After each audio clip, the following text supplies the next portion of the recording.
துதிக்கிறோம் ஆண்டவரே. எங்களை அதிகமாக நேசிக்கிற எங்கள் அன்பின் பரலோக பிதாவே, நீ துதிக்கிறோம், ஸ்தோத்தரிக்கிறோம். இந்த நாளுக்காக நன்றி செலுத்துகிறோம் ஐயா. கேளுங்கள் கொடுக்கப்படும் என்று சொன்னீங்களேப்பா. கேட்கிற பிள்ளைகள் பெற்றுக்கொள்ளட்டும் சொன்ன எங்கள் அன்பு தெய்வம். இந்த வேளையிலையும் கூட ஆண்டவரே, உண்மை நோக்கி வந்திருக்கிற பிள்ளைகளை ஆண்டவரே நீர் ஆசீர்வதிக்கும்படியா ஜெபிக்கிறேன். அவர்கள் விண்ணப்பங்களுக்கு நீர் பதில் கொடுக்கும்படியாக ஜெபிக்கிறேன் ஐயா. ஒவ்வொருவரையும் நீர் ஆசீர்வதிப்பீராக. அன்பு தகப்பனே, அடிமையை உடைய கருத்துல ஒப்பு கொடுத்து ஜெபிக்கிறேன் ஆண்டவரே. குப்பைக்கு தூசிக்கும் சமமான அடிமை ஆண்டவரே நீர் எடுத்து பயன்படுத்துகிறேன். அடிமையை மறைத்து பரிசுத்த ஆவியானவர் தாமே வார்த்தைகளை கொடுக்கும்படியாக இயேசு கிறிஸ்துவின் நாமத்தில் ஜெபிக்கிறேன். என் ஜெபம் கேட்டு பதில் கொடுக்கிறேன் நல்ல தகப்பனே. ஆமேன், ஆமேன். ஒரு 4 வரி பாடல் பாடி அப்புறமா செய்திக்குள்ள கடந்து போறேன். உம்மை நோக்கி என் கைகளை உயர்த்தி உயர்த்தி மகிழ்கின்றேன் ஐயா. உம்மை நோக்கி என் கைகளை உயர்த்தி உயர்த்தி மகிழ்கின்றேன் ஐயா. வறண்ட நிலம் தவிப்பது போல் என் ஆன்மா உமக்காக ஒவ்வொரு நாளும் ஏங்கி ஏங்கி தவிக்கின்றதையா. ஏங்கி ஏங்கி தவிக்கின்றதையா. எனது ஏக்கமே, எனது பிரியமே, எனது பாசமே, எனது ஆசையே, எனது ஏக்கமே, எனது பிரியமே, எனது பாசமே, எனது ஆசையே. நன்றியோடுமை துதிக்கிறோம் அப்பா. நன்றி ஆண்டவரே, நன்றி ஆண்டவர். ஹல்லேலூயா, ஹல்லேலூயா. இந்த நாளிலும் கூட நம்ம பார்க்க போகிற பதி என்னன்னா, சங்கீதம் 103 3வது வசனம் வாசிப்போமா?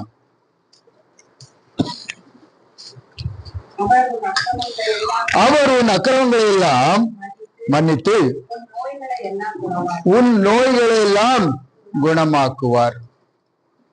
அக்கிரமங்களை எல்லாம் மன்னிக்கிறது, மன்னிப்பு அப்படின்னு சொன்னா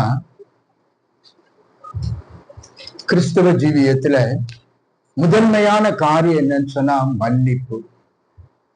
இன்னைக்கு மன்னிக்க முடியாம ரொம்ப தவிக்கிறோம். மன்னிக்க முடியல, கூட பிறந்தவர்களை மன்னிக்க முடியல, அம்மா அப்பாவை மன்னிக்க முடியல, வாழ்க்கை துணையை மன்னிக்க முடியல. ஏதோ ஒரு கடமைக்காக சும்மா வாழ்ந்துகிட்டு இருக்கிறோம். ஹல்லேலூயா. மன்னிக்கிறதுனா என்ன? ஏன் மன்னிக்கணும்? மன்னிக்கிறதுனால நமக்கு என்ன கிடைக்குது அப்படின்னு பார்ப்போம். மத்தேயு எழுதிய நற்செய்தி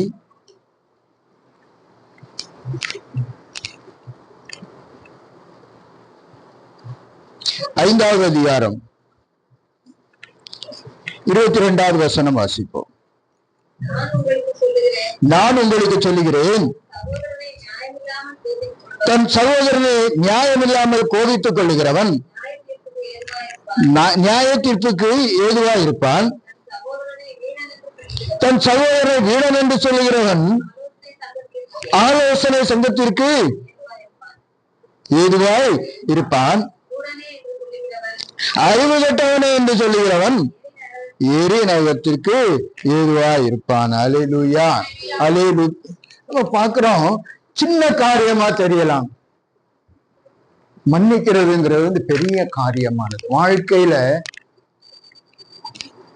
பிறந்து வளர்ந்து நம்ம வர்ற காரியங்களில ஒவ்வொரு நாட்களிலும் நம்ம காயப்படுறோம். பிறரால நம்ம காயப்படுத்தப்படும், அநேகரால காயப்படுத்தப்படும், சின்ன வயதுல இருந்து பெரியவர். இந்த காயமானது மன்னிக்க முடியாததுனால உள்ள மேல்மனம், நடுமனம், ஆழ்மனம். இந்த ஆழ் மனத்துல அது பதிஞ்சு போயிருது, பழுப்பேறி புண்ணாகி போயிரு. யாரை பார்த்தாலும் எரிச்சல், காரணம் தெரியல. யாரை பார்த்தாலும் கோபம். யாருன்னு கணவன் ஒண்ணு சொன்னாலும் அதை ஏற்றுக்கொள்ள முடியல. கணவன் ஒன்று சொல்ல வரும்போது முழுவதும் கேட்க முடியல. உடனே அதுக்கு அவ என்ன சொல்றாங்கிறதே தெரியாம பதில் சொல்றது. மனைவி என்ன சொல்ல வர்றாங்கிறது முழுதும் கேட்காம உடனே அதுக்கு ஏதாவது சொல்றது. இதெல்லாம் என்ன காரணம் அப்படின்னு சொன்னா, அநேகரை மன்னிக்க முடியாம இருதயத்துல அந்த புண்கள் பாதிக்கப்பட்டு இருக்குது. என்னுடைய ஊழியம் நான் அதை பத்தி சொல்லணும்னு நினைச்சு, நான் கவுன்சிலிங் ஊழியம் பண்றேன். அதனால செய்தியில அதையும் சார்ந்தது போல இருக்கும். ஹல்லேலூயா, ஹல்லேலூயா. பிரிந்த குடும்பங்கள், நோயாளிகள், பிரச்சனைகள் இருக்கிறவங்க, ஏன் இந்த பிரச்சனை, ஏன் இந்த நோய் வந்தது, டாக்டர்கிட்ட எல்லாம் காமிச்சிட்டோம், இந்த நோய் சுகமாக மாட்டேங்குது, அநேக டாக்டர்கிட்ட காமிச்சிட்ட காரணம் என்ன அப்படிங்கிறத குறித்து கவுன்சிலிங்ல அநேக சுகங்களை ஆண்டவர் கொடுத்திருக்கிறார். அது அந்த அனுபவத்தை உங்களிடத்துல நான் பகிர்ந்து கொள்கிறேன். ஹல்லேலூயா, ஹல்லேலூயா. சகோதரனை மூடனேன்னு சொன்னா கூட என்னவா, எரி நரகத்துக்கு போவான் அப்படின்னு சொல்லப்பட்டிருக்கு. இப்ப நம்ம ஒரு நாளைக்கு எத்தனை முறை ஒவ்வொருவரையும் நம்ம பேசுறோம். இந்த பேசுறது எதுனால? இயேசு கிறிஸ்துவ மலையில இருந்து கீழே தள்ளி கூட பாக்குறாங்க, முயற்சி செய்யறாங்க. அப்போ அவர் என்ன செய்யறாரு, அந்த இடத்தை விட்டு கடந்து போகிறாரு. முகத்துல காரி துப்புறாங்க. அவர் என்ன செய்யறாரு, பதில் பேசாம அப்படியே இருந்தார். அவர் என்ன சொல்றாரு, அறியாமல் செய்யறாங்க, இவர்களை மன்னியும். இப்ப நம்ம அப்படி நம்மளால சொல்ல முடியுதா? நம்மளுடைய குணாதிசயங்கள் எப்படி இருக்குது? நம்ம ஜெபிக்கிறோம், எனக்கு அது வேணும், எனக்கு இது வேணும், இந்த சுகம் கொடுங்க, அந்த சுகம். நம்மளுடைய ஜெபம் எப்படி இருக்கணும்னா, இருதயமானது நொறுங்குண்ட இருதயமாக மாற்றுமாண்டவர். தாவீது 51 சங்கீதத்துல கேட்கிறான், நறுங்குண்ட இருதயமாக என் இதயத்தை மாற்றுமாண்டவரை. இதுதான் ஜெபமா இருக்கும். பிறரை மன்னிக்கக்கூடிய இதயத்தை எனக்கு தாருமாண்டவரை, பிறரை ஏற்றுக்கொள்ளக்கூடிய மனநிலையை தாருமாண்டவரை. பிறரை ஏற்றுக்கொள்ளனால, அக்செப்ட் பண்ண முடியாததுனால நம்மளால மன்னிக்க முடியல. ஒரு சிலர் பார்த்தாலே பிடிக்கிறது இல்லை, உள்ள காயங்கள் இருக்கு. இருதயத்துல காயங்கள் இருந்ததுன்னு சொன்னா நம்ம எவ்வளவுதான் முயற்சி பண்ணாலும் என்ன செய்ய முடியாது, ஆசீர்வாதத்தை பெற்றுக்கொள்ள முடியாது. நம்ம அடுத்தவங்களை பிளேம் பண்ணிக்கிட்டே இருப்போம், அவங்க ஏதோ பேசிட்டாங்க, இவங்க ஏதோ பேசிட்டாங்க. உள்ளுக்குள்ள நமக்கே நாம் தடையாக இருக்கிறது மன்னிக்க முடியாத தன்மை. இப்ப இருதயத்துல அந்த புண்கள் பழுப்பெருப்பை இருக்கிற இயேசு கிறிஸ்துவின் இரத்தத்தால கழுவப்படும் பொழுது, அந்த புண்கள் ஆறப்படும் பொழுது ஆசீர்வாதம் கடந்து வரும். சேலத்துல ஒரு இடத்துல ஜெபிக்க போயிருந்தேன் நான். அப்போ கூட்டம் முடிஞ்ச உடனே ஒரு சகோதரி சொன்னாங்க, கொஞ்சம் நீங்க எங்க வீட்டுக்கு வர முடியுமான்னு கேட்டாங்க. சரின்னு சொல்லிட்டு அந்த வீட்டுல போய் ஜெபிக்கிறதுக்காக போயிருக்கும் போது, அவங்களுக்கு மூத்த மகா 24 வயது ஆயிடுச்சு. 2வது மகளுக்கு 15 வயது தான். 3வது ஒரு பையன், அவனுக்கு 8 வயசு. அப்போ இந்த மகளுக்காக நாங்க பார்த்துக்கிட்டே இருக்கிறோம், மாப்பிள்ளை பார்த்துக்கிட்டே இருக்கிறோம், கல்யாண தடை இருந்துகிட்டே இருக்கு, திருமண தடைகள் இருந்துகிட்டே இருக்கு, அதற்காக ஜெபிங்க. அப்ப அந்த மகளிடத்துல போய் ஜெபிக்கும் பொழுது அந்த மகளிடத்துல கேட்டேன், ஏமா உங்க அம்மா மேல நீ வெறுப்பா இருக்கிற அப்படின்னு கேட்டேன். அழுதுட்டேன். பின்ன என்ன பிரதர், காலையில எந்திரிச்சதுல இருந்து, என் தங்கச்சியை குளிப்பாட்டுறதுல இருந்து, என் தம்பியை குளிப்பாட்டு, சின்ன வயசுல இருந்து ட்ரெஸ் பண்ற எல்லா வேலையும் எங்க அம்மா என்னையதான் செய்ய சொல்றேன். எங்க அம்மாவை பார்த்தாலே பிடிக்கிறது இல்லை. நீங்க கேட்கறதுக்கு இது ஒரு சாதாரணமா தெரியலாம். எங்க அம்மாவை பார்த்தாலே எனக்கு பிடிக்கிறது இல்லை. எப்பண்டா இந்த வீட்டை விட்டு கடந்து போகலான் இருக்கிறேன். கல்யாணம் ஆயிட்டு நான் அந்த பக்கமே வரமாட்டேன். அநேகர் உண்டு, அநேக பிள்ளைகள், வாலிப பிள்ளைகள் உண்டு. அப்ப நான் சொன்னேன், அம்மான்னா யாரு? தாயானவள் எப்படிப்பட்டவள், பெண் குழந்தைக்கு தாயானவள் எவ்வளவு முக்கியம் அப்படின்னு சொல்லி சில காரியங்களை, ஆண்டவருடைய வார்த்தைகளை சொல்லி அவளுக்கு ஒரு சின்ன ஆலோசனை கொடுத்த உடனே அழ ஆரம்பிச்சேன். போய் உங்க அம்மாவை கட்டி பிடிச்சி, அம்மாவை முத்தம் கொடுமா, அம்மா காலில் விழுந்து மன்னிப்பு கேளு. அவன் அழுதுகிட்டே போய் அவங்க அம்மாவை கட்டி பிடிச்சி அழுது மன்னிப்பு கேட்டா. பூரண மன்னிப்பு, லேசா இல்ல, பூரணமான மன்னிப்பு. அந்த மகளுக்கு 1 மாதத்துக்குள்ள திருமணம் முடிஞ்சது. ஹல்லேலூயா, ஹல்லேலூயா. இப்படி தடைகளை நாமே நமக்குள்ள வச்சுக்கிட்டு, அவங்க ஏதோ செய்திருப்பாங்களோ, இவங்க ஏதோ செய்திருப்பாங்களோ, பிறரையே நம்ம சொல்லி சொல்லி காலம் தாழ்த்திக்கிட்டு போறோம். என்ன காரணம்?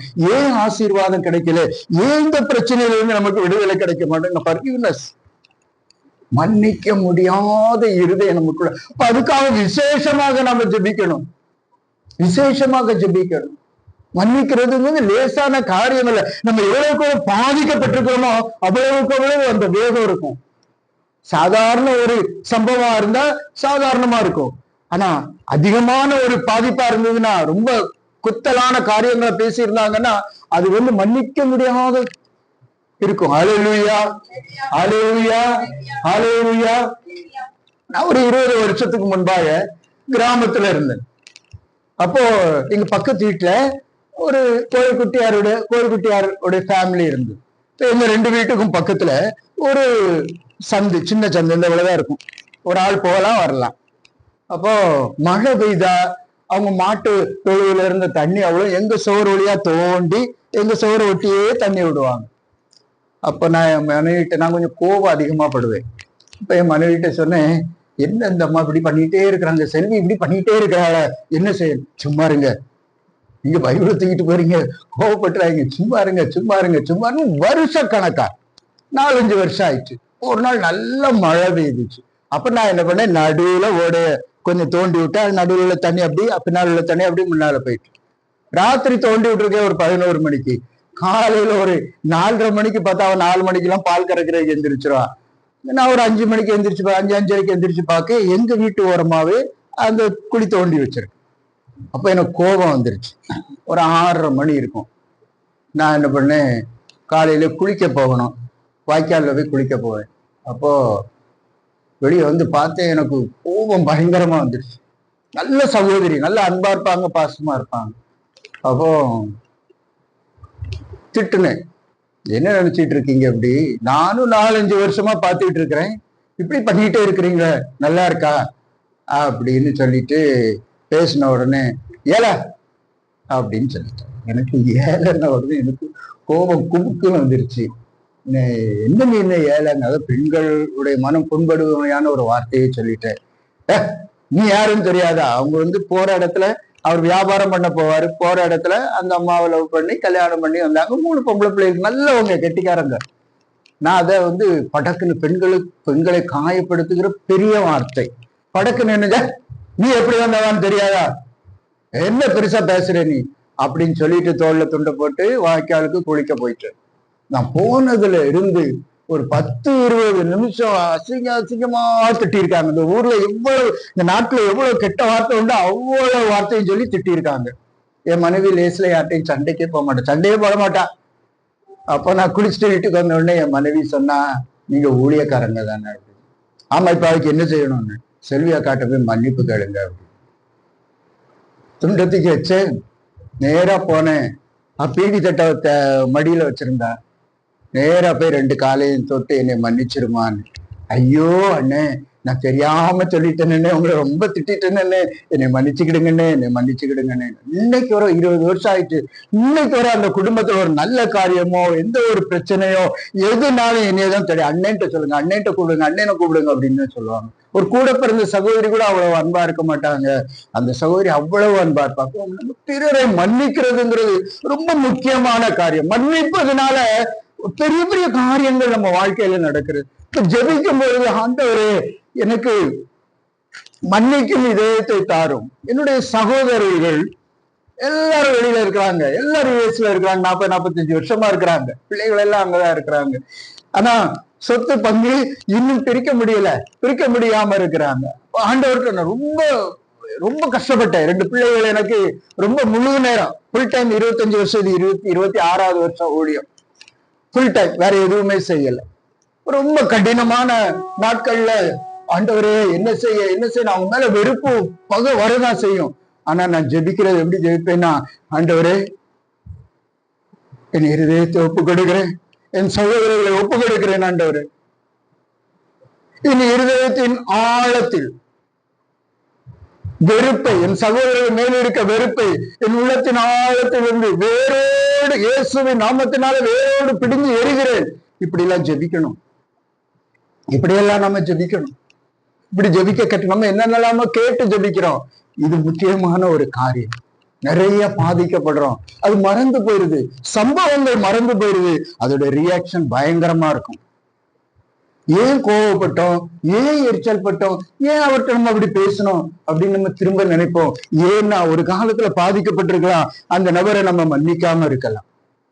அப்ப நம்ம ஆண்டவரிடத்துல ஜெபிக்கும் பொழுது, ஆண்டவரே நான் யார் யாரை மன்னிக்க முடியாமல் இருக்கிறேனோ, யார் யாரை மன்னிக்க வேண்டுமோ அவர்களெல்லாம் கண்ணு முன்னால கொண்டு வாங்கப்பா, நான் அவர்களெல்லாம் மன்னிக்கிறேன் ஆண்டவர், எனக்கு அவர்கள் மன்னிக்கிற இருதயத்தை கொடும் ஆண்டவரே அப்படிங்க. மன்னிப்பதுங்கிறது அதுக்காகத்தான் பாருங்க, பழிவாங்காதீர்கள்னு இருக்கு.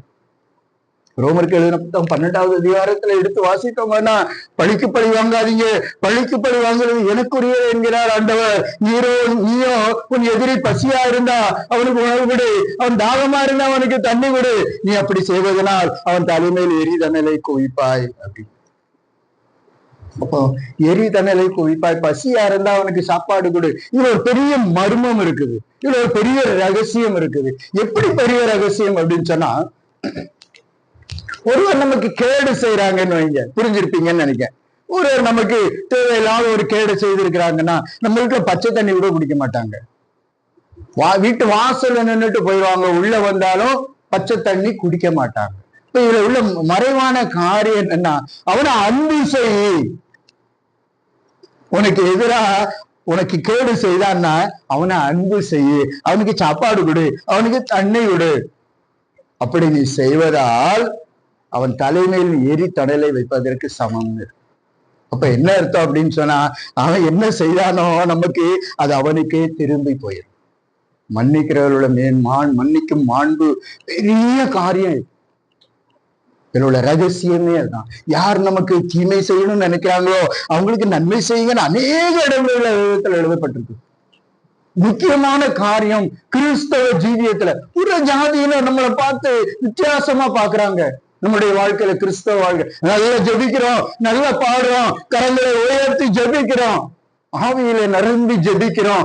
நம்மளுடைய வாழ்வுல எப்படி இருக்கிறதுன்னு பார்த்தா, நம்மளுடைய வாழ்க்கையில நம்ம மனம் திரும்புதலுக்கு எதுவான காரியங்களோ, மனம் திரும்பினதுக்குள்ள சாட்சியான காரியங்களோ நம்ம இடத்துல இருக்கான்னா அது ஒரு கேள்விக்குறியாதான் இருக்கு. ரோமர்கள் எழுதின புத்தகத்துல 15வது அதிகாரத்துல 1வது வசனம் பார்த்தோமானால், பலமுள்ளவர்களாகிய நாம் பலவீனர்களின் பலவீனங்களை தாங்கிக் கொள்ள கடமைப்பட்டு இருக்கிறோம். நான் எல்லாம் பலமா இருக்கேன், நான் நல்லா ஜெபிக்கிறேன், நான் நல்லா அப்படி இருக்கேன். கணவரோ மனைவியோ கொஞ்சம் பலவீனமா இருந்தாங்கன்னா அவங்களுடைய பலவீனத்தை ஏற்றுக்கொள்ளணும். பிறர் பக்தி விரக்தி உண்டாகும்படியான வார்த்தை உங்கள் வாயிலிருந்து வரட்டும் அப்படின்னு எழுதப்பட்டது.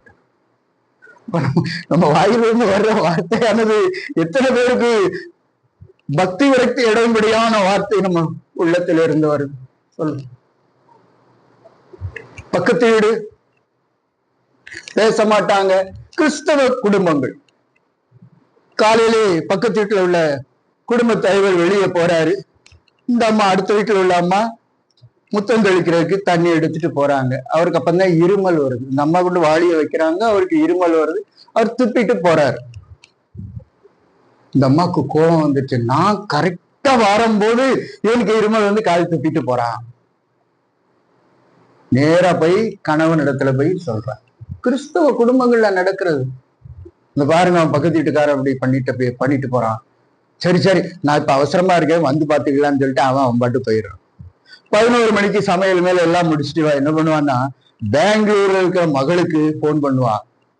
இன்னைக்கு ஒரு விஷயம் தெரியுமா, பக்கத்து வீட்டுக்காரன் அப்பதான் வெளியே வந்து முத்தம் தெளிக்க போறேன், பக்கத்து வீட்டுக்காரன் துப்பிட்டு போறான். யார்கிட்ட? பெங்களூர்ல. அவ என்ன சூழ்நிலையில இருக்கிறாளோ, அவ குடும்பங்கள்ல என்ன பிரச்சனையில இருக்கா. இப்படி அநேக குடும்பங்கள், கிறிஸ்தவ குடும்பம். நம்ம என்ன பேசுறோம், மகளிடத்துல பேசுறோமா, மகனிடத்துல பேசுறோமா, கணவன் இடத்துலயா, மனைவி இடத்துல பேசுறோமா, பக்தி விரக்தி உண்டாகும்படியான வார்த்தை இருக்குதா? இல்ல. அநேக கிறிஸ்தவ குடும்பங்கள்ல இல்லை. நீ காணிக்க செலுத்த வரும்போது சகோதரனிடத்துல நீ கோவப்பட்டிருந்தா காணிக்க வச்சுட்டு திரும்பிதான் ஒப்புரவாகிட்டு வா அப்படின்னு சொல்ற. எத்தனை பேரால முடியும்? என்னுடைய சகோதரர்கள் கோடிக்கணக்கான நிலங்களை அவங்க வச்சுக்கிட்டாங்க. அப்ப ஆண்டவர் இடத்துல கேட்பேன், ஆண்டவரே நான் கோர்ட்டுக்கு போறேன், நான் உங்களை மன்னிக்கிறேன், எனக்கு கஷ்டமா இருக்கு, கோர்ட்டுக்கு போறேன், நீங்க தான் சொல்லணும் என்ன செய்யணும் அப்படின்னு. 1 கொரிந்தியர் 6வது அதிகாரத்துல 6வது வசனம் எடுத்து வாசிப்போமா? யாராவது ஒரு வாசனம்.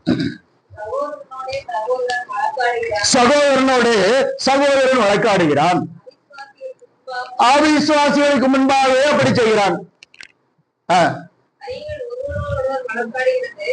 நீங்கள் ஒருவரோடு ஒருவர் வழக்காடுவது எவ்விதத்திலும் குற்றமா இருக்கு. இன்னொரு டிரான்ஸ்லேஷன்ல என்ன சொல்லிருக்குன்னா தோல்வியாகும் அப்படின்னு இருக்கு. நீங்கள் ஒருவரோடு ஒருவர் வழக்காடுவதே உங்களுக்கு ஒரு தோல்வியாகும் அப்படின்னு இருக்கு. வாசிக்கமா? நீங்கள் ஏன் அநியாயத்தை சகித்துக் கொள்ளக்கூடாது? ஏன் நஷ்டத்தை பொறுத்து கொள்ளக்கூடாது? எப்படி இருக்கு? பல கோடி ரூபாய் சொத்தை அபகரிச்சு வச்சிருக்கிறார் சகோதரர். என்ன சொல்றாரு? விடு, நீங்கள் சும்மா இருப்பீர்கள், உங்களுக்காக வசனங்கள் எல்லாம் இருக்கு. ஆனா அந்தந்த சந்தர்ப்பத்துல நம்ம அதை என்ன செய்யறதில்ல. அப்ப ஆண்டவர் இடத்துல ஞானத்தை, தெய்வீக ஞானத்தை எனக்கு தாரும் ஆண்டவரே, எனக்கு ஞானத்தை தாரும், மன்னிக்கும் இருதயத்தை எனக்கு நறுங்குண்ட நொறுங்குண்ட இருதயத்தில் தான் பரிசுத்த ஆவியானவர் வாசம் பண்ணுவார். பிறருக்காக பாரத்தோடு ஜெபிக்கிறது, வீட்டில் உள்ள பிள்ளைகளுக்காக ஜெபிக்கிறது. வீட்டில் உள்ள பிள்ளைகளுடைய வயது என்ன, அந்த வயதுக்குள்ளான வாலிப பிள்ளைகளையோ சிறு பிள்ளைகளையோ ஒப்பு கொடுத்து ஜெபிச்சுக்கிட்டே இருக்கணும். அப்போ வீட்டில் உள்ளவங்களை ஆண்டவர் ஆசீர்வதிப்பார். ஹல்லேலூயா, ஹல்லேலூயா, ஹல்லேலூயா. தாவீது ராஜா தன்னுடைய படைகளோட போறான். ஒரு ராஜா படைகளோட போற, எத்தனை மெய்காப்பாளர்களோட போறான், பாடிகாட்டோட போறான். அப்போ 2 சாமுவேல் 16வது அதிகாரத்துல 5வது வசனம் நினைக்கிறேன். படைகளோட போறான். சிமி, சவுல் வம்சத்தானுடைய சிமி என்ன செய்யறான்?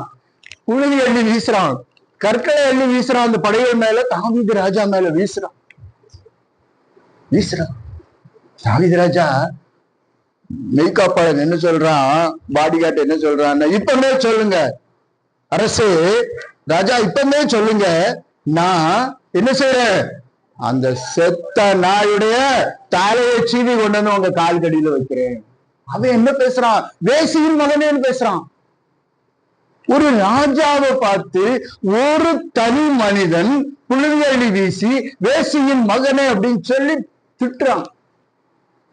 ஆனா தாவீது ராஜா என்ன சொல்றான் பாருங்க, இந்த நிந்தைக்காக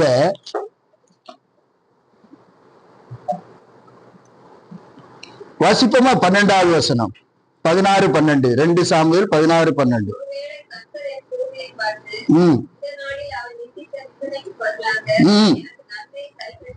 ஆமென். ஒருவேளை கர்த்தரின் சிறுமையை பார்த்து இந்த நாளில் அவன் நிந்தித்த நிந்தனைக்கு பதிலாக எனக்கு நன்மையை செய்வார். நம்மள எத்தனை பேர் இப்படி சொல்ல முடியும்? ஒருத்தர் அவமானப்படுத்திக்கிட்டான்னா வீட்டுல இருந்து என்ன செய்யறோம்? எல்லாத்துக்கிட்டையும் கோவப்படுறோம். அவன் அப்படி சொல்லிட்டான், தாங்க முடியல. அதான் 1 தெசலோனிக்கர் 5:18 என்ன எழுதப்பட்டிருக்கு? ஏன் நமக்கு இப்படி எல்லாம் இருக்குன்னா, அந்த வசனத்தை நெத்தியில எழுதி ஒட்டிக்கோங்க, இருதயத்துல ஆழமா எழுதிக்கோங்க. 1 தெசலோனிக்கர் 5:18.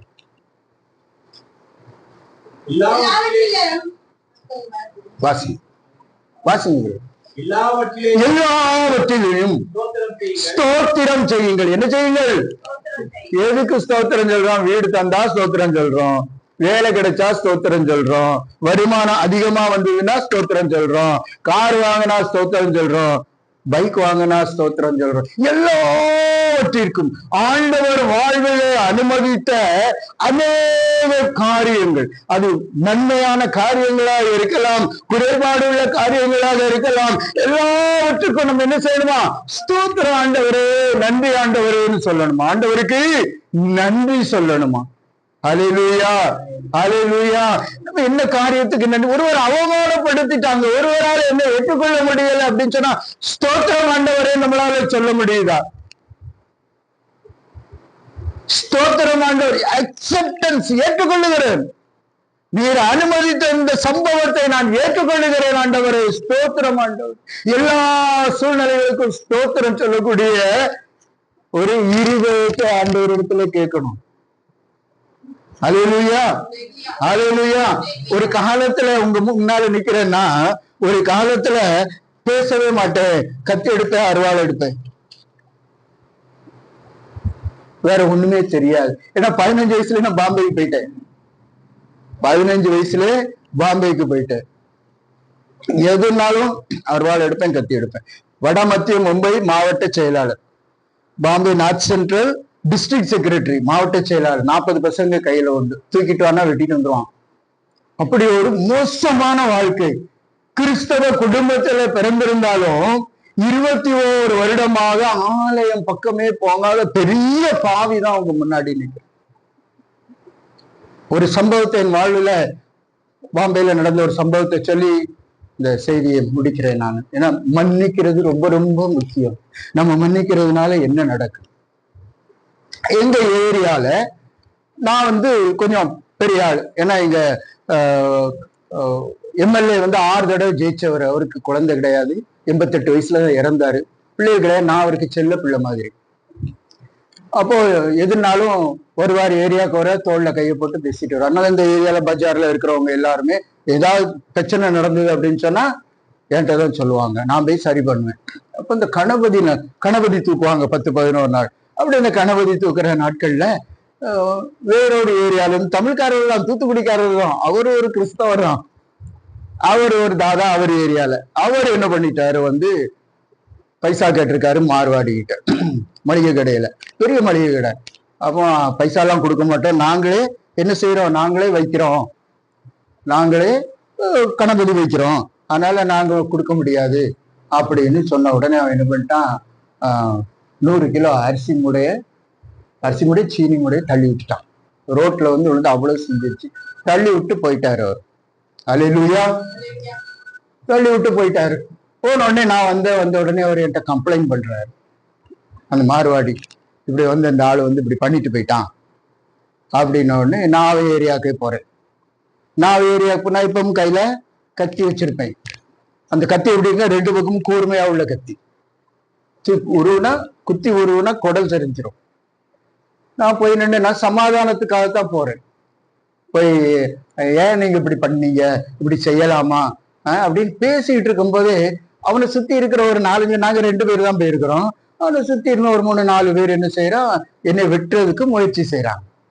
இப்ப நான் என்ன பண்ணிட்டேன், டக்குன்னு நான் முந்தி அவரை குத்தி கிழிச்சிட்டேன். இந்த இடத்துல ஒரு 13 தையல் அவருக்கு. ஓடிட்டேன் நான், வெரைட்டி பார்த்தானுங்க, ஓடிட்டேன் நான். போய் சண்டிகர்ல போய் கொஞ்ச நாள் இருந்தேன். அப்புறம் எங்க எம்எல்ஏ கிட்ட பேசி அந்த கேஸே இல்லாம ஆக்கிட்டாங்க. அப்புறம் நான் 96ல இங்க வந்துட்டேன். இங்க எலெக்ஷன் ஒர்க்குக்காக தான் வந்தேன். ஆண்டவரால தொடப்பட்டேன். அப்போ ஆண்டவரால தொடப்பட்ட பிறகு எல்லாம் மறந்துச்சு, எல்லா காரியங்களும் என்னை விட்டு அகன்று போயிடுச்சு. அதாவது மீண்டும் பிறக்கக்கூடிய அனுபவம் அப்படின்னு ஒண்ணு இருக்கு. ஒரு நாளைக்கு 80 சிகரெட் குடிப்பேன். இன்னைக்கு 64 வயசு ஆயிடுச்சு. ஒரு நாளைக்கு 80 சிகரெட் குடிப்பேன். காலையில 11 மணிக்கு பாருக்கு லைசன்ஸ் நான் தான் வாங்கி கொடுப்பேன். காலையில 11 மணிக்கு பார்ல உட்கார்ந்தா நைட்ல 1 மணிக்கு தான் எழுந்திருப்பேன். முடிஞ்சு போன ஒரு சரீரம், முடிந்து போன ஒரு வாழ்வு, முடிந்து போன ஒருவனை எல்லாராலையும் கைவிடப்பட்டு, குடும்பத்துல இருக்க எல்லாராலையும் முடிந்து போன ஒருவனை எடுத்து ஆண்டவர் இப்படி நிப்பாட்டுகிறார் பாருங்க. முடிந்து போனது. எல்லாரும் சொன்னாங்க, அடுத்த நம்பர் இவன் தான், இவனை தான் தூக்கிட்டு போனோம். குட்டி ஓவர் குட்டி. அப்போ 96ல இங்க வந்தோடனே ஆண்டவரால தொடப்பட்ட ஒரே நாள்ல தொடப்பட்டு, ஆண்டவரால் தொடப்பட்டு திரும்ப இங்க 3 மாசம் இருந்து திரும்ப பாம்பேல போய் கொஞ்ச நாள் இருந்தேன். அங்க கொஞ்சம் பிரச்சனைகள் வந்தது. அப்போ எனக்கு மனசுல என்ன தோணுதுன்னா, பாம்பேக்கு ஊழியத்துக்கு போயிருக்கிறேன். ஒரு 5-6 வருஷம் கழிச்சு போறேன். 2003ல போறேன். 2001ல போறேன். போன உடனே எனக்கு மனசுல தோணுது, அவர்கிட்ட போய் மன்னிப்பு கேளு, அவர்கிட்ட போய் நீ ஊழியம் செய்ய முடியாது, நீ அவர் காலில் விழுந்து மன்னிப்பு கேளு, அப்பதான் ஊழியம் செய்ய முடியும். நீ அதெல்லாம் செய்யாம நீ ஊழியம் செய்ய முடியாது. உள்ளத்துல இருந்து ஆண்டவர் பேசிக்கிட்டே இருக்கிறார். பரிசுத்த ஆவியானவர் எனக்கு உள்ளத்துல தூண்டுதல் பண்ணிட்டே இருக்க. என்னால ஒண்ணுமே பண்ண முடியல. ஒரே காய்ச்சல் வேற அடிக்குது போன இடத்துல. அப்போ முதல்ல அவர் வீட்டுக்கு போவோம் அப்படின்னு சொல்லிட்டு அவர் வீட்டுக்கு போனேன். அவர் வீட்டுக்கு போன உடனே என்னையா அவங்களுக்கு தெரியாது, தோத்திரமா அப்படின்னு. ஊழியக்காரங்களா அப்படின்னாங்க. ஆமா அப்படின்னு. அவங்களும் சிஎஸ்ஐ கிறிஸ்தவங்க. ஊழியக்காரங்களா அப்படின்னாங்க. ஆமா அப்படின்னு. வாங்க வாங்க உள்ள வாங்க உள்ள வாங்க. அண்ணாச்சி எப்படி இருக்காங்க அப்படின்னு. அவருக்கு என்ன எப்போதும் பழைய மாதிரி அப்படியே தான் இருக்கிறாரு. குடிச்சிட்டே இருக்க ஒரு குடி. கடையில வர்ற பழக்கடை வச்சிருக்கிறாரு. வர்ற வருமானத்தை எல்லாம் குடிச்சே அழிக்கிறாரு. வீட்டுல வந்து அவரே பிரச்சனை அப்படின்னு. அப்ப நான் சொன்னேன், உங்க வீட்டுக்காரருக்கு இந்த இடத்துல ஒரு 13 தையல் இருக்குமே அப்படின்னு. கரெக்டா சொல்லிட்டீங்களே, ப்ராபசி சொன்ன மாதிரி சொல்லிட்டீங்களே, அழகா சொல்லிட்டீங்களே, எவ்வளவு வெளிப்பாடு அப்படின்னு. இல்லம்மா, அதுக்கு காரணமே நான் தான் அப்படின்னு. படக்குன்னு எந்திரிச்சாங்க. வெளியே போங்க, நீ வெளியே போனி, இப்பவே வெளியே போயிருங்க, அவர் உங்களை தேடிக்கிட்டே இருக்காரு, கொலை பண்ணணும், கொலவெறியில இருக்காரு உங்க மேல, போயிருங்க போயிருங்க அப்படின்னு. உடனே நானும் அப்படியே வந்துட்டேன் ஜெபம் பண்ணேன், கொண்டேன், பார்த்தேன், போயிட்டேன். நான் அடுத்த வருஷம் போனேன். வருஷத்துக்கு 2-3 தடவை போவேன். இப்ப அந்த ஏரியாவுக்கு போயிருக்கும் பொழுது எனக்கு மனசுல தோணுச்சு, என்ன ஆனாலும் பரவாயில்ல, ஆண்டவர் மன்னிக்க போய் மன்னிப்பு கேட்க சொல்றாரு, இல்லைன்னா நீ ஊழியமே பண்ண முடியாதுன்றாரு, போ அப்படின்னு. இப்போ நல்லா ஜெபம் பண்ணேன். ஆண்டவரே நான் போறேன்ப்பா அப்படின்னு சொல்லிட்டு நேரா போனேன். கடையில நிக்கிறாரு, கண்ணெல்லாம் செவன் இருக்கு. காலையில 10 மணிக்கெல்லாம் குடிச்சிட்டு நிக்காரு. நான் ஒரு 10:30 மணிக்கு போனோன்னு அப்படி கிட்டத்துல போறேன். பிரதர் சௌத்திரம் பிரதர் அப்படின்னு. அவர் விடிய என்னை பார்த்தாரு. பழ வெட்டுற கத்தி விளைஞ்ச கத்தி இதுல இருக்கு. நான் அப்படி நிக்கிறேன். இங்க இருந்து என்னை அப்படி பாக்குறாரு, பார்த்துக்கிட்டே நிக்கிறாரு. கத்தியை பாக்குறாரு, என்னைய பாக்குறாரு. நான் முடிஞ்சதுன்னு நினைச்சேன். எதிர்த்து பேச முடியாத ஒரு சூழ்நிலைக்கு ஆளாயாச்சு. ஆண்டவருக்குள்ள வந்தாச்சு. இன்னைக்கு முடிஞ்சு போச்சு, இதோட நம்ம முடிச்சிருவோம் அந்த ஆளு அப்படின்னு சொல்லிட்டு அப்படி போகவும் கால் வரமாட்டேங்கு, நின்றுகிட்டே இருக்கேன். வந்தாரு பக்கத்துல. நீலாம் மனுஷனால அப்படின்னு காரி மூஞ்சில துப்புனார். ஒரே குடிச்ச அந்த சாராய வாட காரி துப்புனாரு. நான் அழுதுகிட்டே ஒண்ணும் சொல்லாம வெறும் என்மங்க நிக்க கூடாதுன்னு எனக்கு அழுகையா வந்து அழுதுகிட்டே 2001 அழுதுகிட்டே வந்துட்டேன். 2002 அழுதுகிட்டே வந்துட்டு அடுத்த வருஷம் போகும்போது நேரா வீட்டுக்கு போனேன். நான் நேரா கடையில பார்த்தா எதுவும் பிரச்சனை வந்துடக்கூடாது அப்படி வீட்டுக்கு போனேன். தோத்திரமா அப்படின்னு. ஊழியக்காரங்க வாங்க வாங்க வாங்க அப்படின்னாங்க. என்னம்மா போன வருஷத்துக்கு முந்தின வருஷம் போய் போங்க நீங்க, இப்ப வாங்க வாங்க நீங்க, என்னம்மா நடந்தது அப்படின்னு சொன்னாங்க. போன தடவை நீங்க வந்தீங்களா? ஆமா, உங்களை அவர் காரி துப்பிட்டாராம் மூஞ்சில. ராத்திரி முழுவதும் அவர் ஏங்கி அழுதாரு. ஏன் அழுதாருன்னே அவருக்கு தெரியல. அன்னையில இருந்து அவர் குடியெல்லாம் நிப்பாட்டிட்டாரு. அவருக்குள்ள பெரிய மனமாற்றம். அல்லேலூயா, அல்லேலூயா. நம்ம ஒருவரை மன்னிக்கும் பொழுது ஆண்டவர் எவ்வளவு பெரிய காரியங்களை அவர் ஆண்டவருக்குள்ள கொண்டு வந்தார். இப்ப மன்னிக்கும் மாண்புங்கிறது இதுக்காகவே ஸ்பெஷலா ஜெபிக்கணும். நம்மளை ஏமாற்றினவங்க, நம்மளை நிந்தனை பண்ணவங்களை, நம்மளை புறக்கணித்தவர்கள் எல்லாரையும் அப்படியே ஒப்பு கொடுக்கணும். ஆண்டவரே, என்ன இப்படி செய்தவங்க அப்படி செய்தவங்க எல்லாரும் மன்னிக்க கூட எத்தீத்த கொடுங்கப்பா. கசப்புக்கள் எல்லாம் இயேசுவின் நாமத்தினால என் இருதயத்தின் ஆழத்தில் இருந்து வேரோடு இயேசுவின் நாமத்துல பிடிங்கி சொல்லணும். போராடிதான் வெற்றி பெறணும். ஒரு நபரிடத்துல மன்னிப்பு கேட்கறதுக்கு 3 வருஷம் ஆச்சு. 3 வருடம். நம்ம சொல்ல நான் மன்னிச்சிருவேன், அதெல்லாம் நான் அந்த சம்பவம் வரும்போது நம்ம என்ன செய்யறோம்னா, அப்படியே அவளை நினைச்சாலே வயிறு பற்றி எரியும் போது அல்சர் வரும். வெறுப்பு 25 வருஷத்துக்கு முன்னால 30 வருஷத்துக்கு முன்னால என்ன பண்ணா தெரியுமா? கிறிஸ்தவ குடும்பங்கள்ல வெறுப்பு, கேன்சர், வெறுப்புனால கேன்சர், எரிச்சல், கோபம். இதுக்காக தான் நம்ம கிறிஸ்தவ ஜீவியத்துல விசேஷமா ஜெபிக்கணும். தனி ஜெபத்துல விழுந்து அழுது ஜெபிக்கணும். கர்த்தாவே, உங்களுடைய இரக்கத்தினால என் இருதயத்தில் உள்ள கசப்புகளை எல்லாம் எடுத்து போடுங்கப்பான்னு சொல்லணும். வியாதி வர்றது, வெறுப்பு, வைராக்கியம், பகை, நான் என்கிற அகம்பாவம், இதெல்லாம் வர்றதுக்கு காரணம் என்னன்னா